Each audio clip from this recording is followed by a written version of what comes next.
Steve জবসের একটা বিখ্যাত উক্তি আছে না, স্টে হাংরি স্টে ফুলিশ।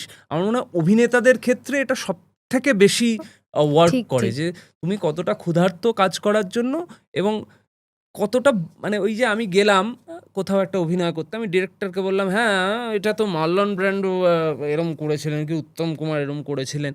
না, আমি জিরো, আমি জানি না কিছু। আমি যখনই কোনো প্রজেক্ট করি আমার সবসময় মনে হয় এই প্রজেক্টটা আমার প্রথম প্রজেক্ট, এর আগে আমি কিচ্ছু করিনি, তো এই প্রজেক্টটা আমার নিজের বেস্টটা দিয়ে দিতে হবে। এবং আমার এটাও মনে হয় যে এটাই আমার লাস্ট প্রজেক্ট, কারণ এটা যদি আমি ভালো করে না করি এরপরে আর কেউ কাজ তাই। দেবে না।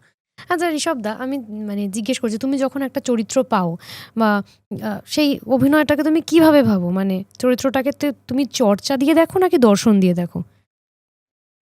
যখন প্রথম অভিনয় শুরু করেছিলাম তখন চর্চা দিয়ে করতাম আর কি, যে আচ্ছা বাইরে থেকে এরকমভাবে হাঁটবো, এরকমভাবে তাকাবো, এরকমভাবে কথা বলবো।